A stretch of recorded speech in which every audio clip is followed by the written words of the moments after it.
गुड़िया की मम्मा अपना सामान बांधती है और दोनों माँ बेटी गुड़िया की नानों के घर की तरफ उड़ती हैं। मम्मा मम्मा, मैं नानों के साथ जंगल भी जाऊंगी। गुड़िया बेटी थोड़ा आहिस्ता उड़ो, मैं थक गई हूँ। फिर दोनों माँ बेटी कबूतर चाचा की दुकान पर रुकती हैं। कबूतर चाचा, एक डिब्बा मिठाई का बना दो। गुलाब जामुन ताज़ा बने हैं, ज़्यादा डाल देता हूँ। ऐसा करें, फिर गुलाब जामुन ही डाल दें। माँ को गुलाब जामुन वैसे भी ज्यादा पसंद है। गुड़िया गरम गरम जलेबी की तरफ देखे जा रही थी। माँ तो दिल की बात सुन लेती है। कबूतर चाचा 50 की जलेबी भी दे दें। मामा चिड़िया जलेबी लेकर गुड़िया को दे देती है। गुड़िया खुश हो जाती है और जलेबी खाने लगती है। थोड़ी देर बाद ऑटो आ जाता है। आगे का सफर दोनों माँ बेटी ऑटो पर बैठकर करती हैं। लो, ये खिचड़ी खाए मेरी बेटी। नानो, क्या आपको पता था कि हम आ जा रहे हैं? हाँ, आज सुबह से ही एक कौवा मंदिर पर बैठकर गाय गाय किए जा रहा था, इसलिए तो मैंने खिचड़ी बना ली। माँ, घर का दरवाज़ा टूटा हुआ है, मैंने तो आज ठीक करना था उसे, मगर ये गुड़िया की बच्ची कहाँ सुनती है मेरी। नानो नानो, जब भी आना हो मम्मा बहुत मुश्किल से मानती हैं। गुड़िया अपनी नानो के साथ जंगल में लकड़ियाँ लेने जाती है। नानो नानो, मैं आपकी मदद करूँगी। गुड़िया बेटी, छोटी और सूखी हुई लकड़ियाँ ही इकट्ठी करना। नानो, मुझे पता है, मम्मा के साथ मैं ही तो जाती हूँ लकड़ियाँ लेने। फिर गुड़िया अपनी नानो की मदद करती है। दूसरे दिन मम्मा चिड़िया वापस जाने की तैयारी करती है। गुड़िया बेटी, जल्दी करो, अपना सामान उठा लो, ऑटो आने ही वाला है। गुड़िया अपनी नानो की तरफ देखने लगती है। रानो बेटी, गुड़िया को रहने दो, मैं 2-4 दिनों तक छोड़ जाऊंगी। माँ, आपको मुश्किल होगी।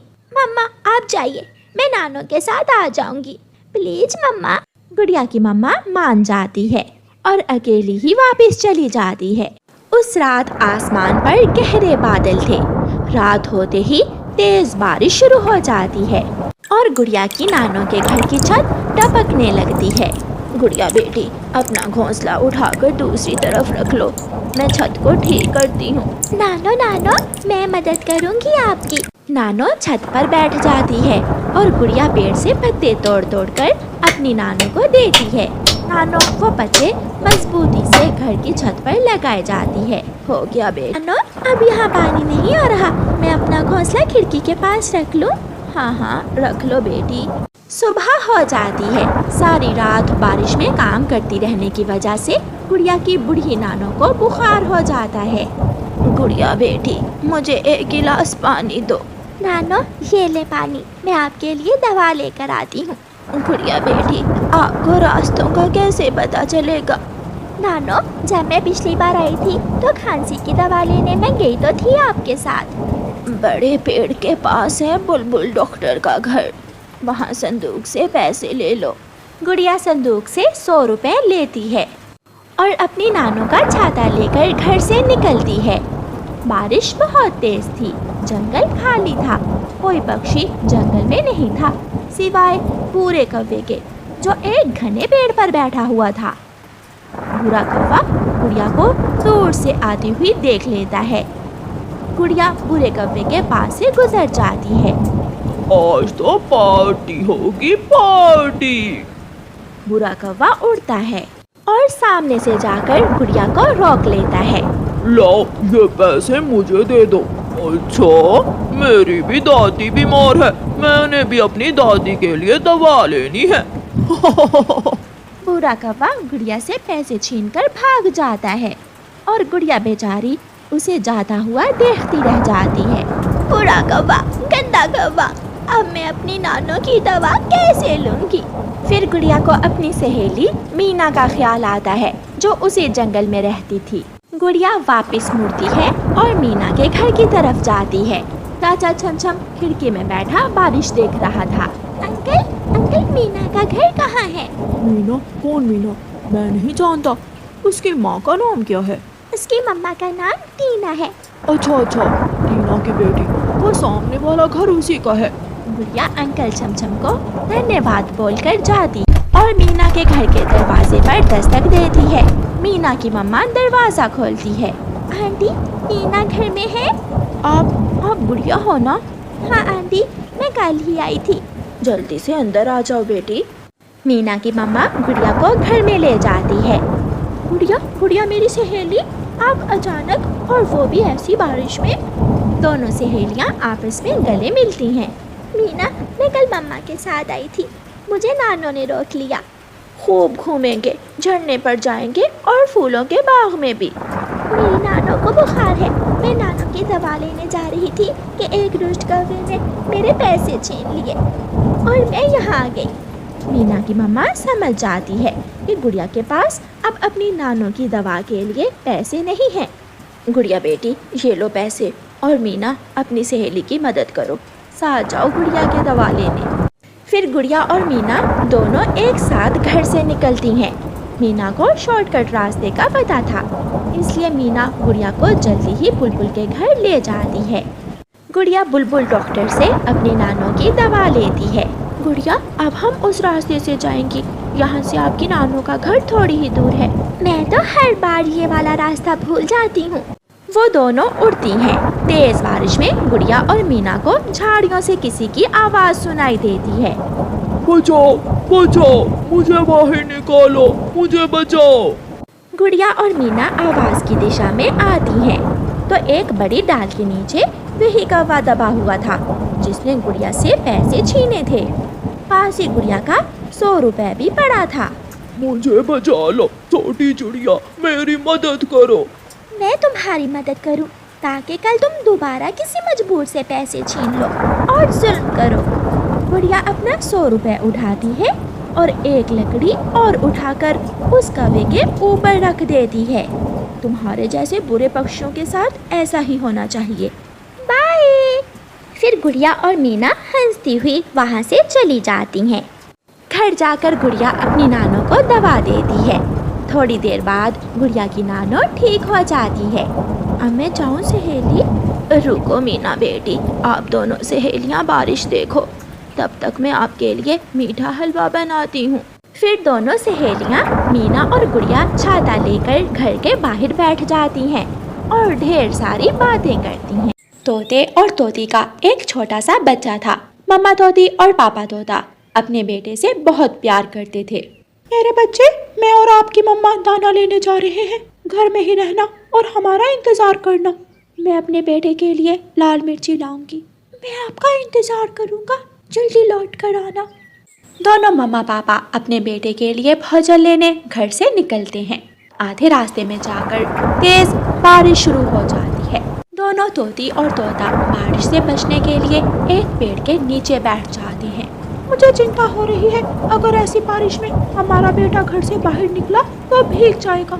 आप बिल्कुल भी चिंता मत करें, मैंने अपने बेटे को अच्छी तरह समझाया हुआ है कि जब बारिश हो तो हमेशा घर में ही रहते हैं। बारिश के पानी में किसी के कदमों की आवाज़ आती है। शायद कोई है, कोई हमारी तरफ आ रहा है। नहीं मिट्टू जी, बारिश का पानी पेड़ों के पत्तों पर गिर रहा है, शायद ये बारिश के पानी की ही आवाज़ है। आहिस्ता आहिस्ता आवाज़ बढ़ती जाती है। जालिम शिकारी तो तेज बारिश में भी घर ना बैठा था। वो पेड़ के पीछे आकर तोती को निशाना बना रहा था। पति जी, अगर मुझे कुछ हो गया तो मेरे बाद मेरे बेटे का ख्याल रखना। आपको कुछ नहीं होने वाला, हर वक्त ऐसी बातें ना किया करें। की आवाज़ आती है। दूर दूर तक खामोशी छा जाती है और शिकारी की बंदूक से गोली निकलकर सीधी तोती का सीना चीरती हुई गुजर जाती है। तोता उड़ता है और पेड़ के पत्तों में छुप जाता है। वो तो ऊंची आवाज से रो भी नहीं सकता था। शिकारी आगे बढ़ता है और तोती को टांगों से उठा लेता है। मेरा निशाना ठीक लगा, एक ही निशाने में शिकार मार दिया। शिकारी की ऊंची आवाज तोते को बहुत डरावनी लग रही थी और शिकारी आहिस्ता आहिस्ता वहाँ से चला जाता है। ये क्या हो गया? मार दिया जालिम इंसान शिकारी ने मेरी पत्नी को, मेरे बच्चे की माँ को मार दिया। मैं कैसे जी पाऊंगा अपनी पत्नी के बिना? सब कुछ लुट गया, बर्बाद हो गया। जालिम ने मेरी सारी खुशियाँ दुखों में बदल दी। रोते रोते तोता बातें करता रहता है और फिर शाम के बाद वहाँ से बाहर निकलता है। दूसरी तरफ तोते का भाई लाल तोता रहता था। तोता लाल तोते के पास जाता है। हाय, आज मेरा घोंसला उजड़ गया, मार दिया जालिम ने, मेरी पत्नी को मार दिया। हाय, चुप कर जाए, मासूम छोटे पक्षी इंसान से कब मुकाबला कर सकते हैं। इन इंसानों ने ना जाने कितने ही पक्षियों के घोंसले उजाड़ दिए हैं। मुझे आज का दाना दे दो, मेरा बेटा भूखा है। मिट्ठू तोता अपने भाई से एक दिन का दाना लेकर घर जाता है। मेरे पापा, आप थके होंगे, बारिश बहुत तेज थी, मैं कब से आपका इंतजार कर रहा था। मम्मा, मम्मा कहाँ है?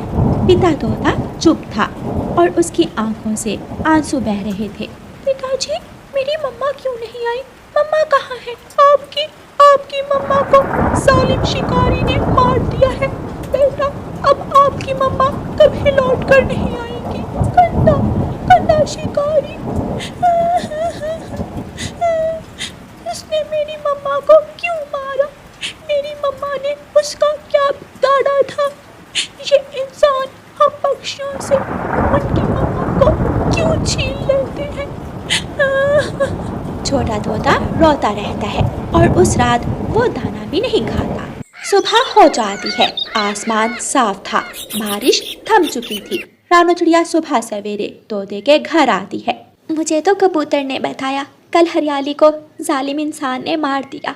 मैं और हरियाली बारिश से बचने के लिए पेड़ के नीचे बैठे हुए थे कि न जाने कब वो जालिम वहाँ आ गया। आंटी, मुझे मम्मा के बिना रात को नींद भी नहीं आई। मेरे बच्चे, अब तो आपको अपने पापा के सहारे ही रहना होगा। आपकी मम्मा अब कभी लौट कर नहीं आएंगी। लेकिन मैं अपनी मम्मा को नहीं भूल सकता। रानो बहन, इसने रात से कुछ भी नहीं खाया, भूखा है, बस माँ माँ बोले जा रहा है रात से।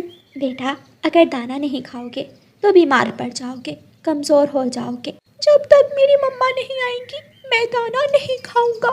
छोटा मिट्ठू दाना नहीं खाता। चलो मेरे साथ बेटा, मैं आपको कुछ दिन अपने घर रख लेती हूँ। रानो बहन, शायद कुकू और गुड़िया से मेरे बेटे का दिल लग जाए और मेरे बेटे का दुख थोड़ा कम हो जाए। फिर रानो चिड़िया छोटे मिट्ठू को अपने साथ अपने घर ले जाती है। गुड़िया और कुकू बेटा, ये छोटा मिट्ठू है, इसकी मम्मा को कल शिकारी ने मार दिया है, ये कुछ दिन हमारे साथ ही रहेगा। दोस्त, बहुत दुख हुआ आपकी मम्मा का सुनकर, लेकिन जब मेरे पापा हमें छोड़ कर गए थे तो हम भी बहुत दुखी थे। मम्मा ने हमें हौसला दिया और हम संभल गए। चले, हम आपको जंगल घुमाने लेकर जाते हैं। मुझे उस जगह लेकर जाएं जिस जगह जालिम शिकारी ने मेरी मम्मा को मारा था। छोटा तोता गुड़िया और कुकू के साथ बाहर जाता है। वहाँ घोंसले में बुलबुल का एक छोटा सा बच्चा बैठा रो रहा था। वो सब वहाँ जाते हैं। दोस्त बुलबुले, क्या बात है, आप रो क्यों रहे हो? किसी ने मेरे मम्मा पापा को मार दिया है, मेरा कोई भी नहीं है इस दुनिया में। अब कौन मेरा ध्यान रखेगा, कौन मेरे लिए दाना लाएगा? आप ही हमारे साथ चलो, हम सब मिलकर खेलेंगे, दाना इकट्ठा करेंगे और हम सब दोस्त एक दूसरे की खुशियों का ख्याल रखेंगे। ये सब सुनकर छोटे मिट्ठू को अपना दुख भूल जाता है, क्योंकि उसके पास उसका पापा था, लेकिन बुलबुले के पास तो कोई भी नहीं था। वो बुलबुले को साथ ले जाते हैं, वो जंगल घूमते हैं, झरने पर जाते हैं और फिर शाम को छोटा मिट्ठू अपने घर चला जाता है। पापा, मेरा दुख बहुत बड़ा है, लेकिन बुलबुला तो मुझसे भी ज्यादा दुखी है। उसके मम्मा को भी और पापा को भी किसी ने मार दिया। मेरे पापा मेरे साथ हैं। पापा, मैं आपसे बहुत प्यार करता हूँ। पापा तोता अपने बेटे को गले से लगा लेता है और दोनों बाप बेटा मिलकर दाना खाते हैं। प्यारे दोस्तों, इस कहानी को लाइक, अपने दोस्तों के साथ शेयर और चैनल को सब्सक्राइब करना बिल्कुल मत भूलना।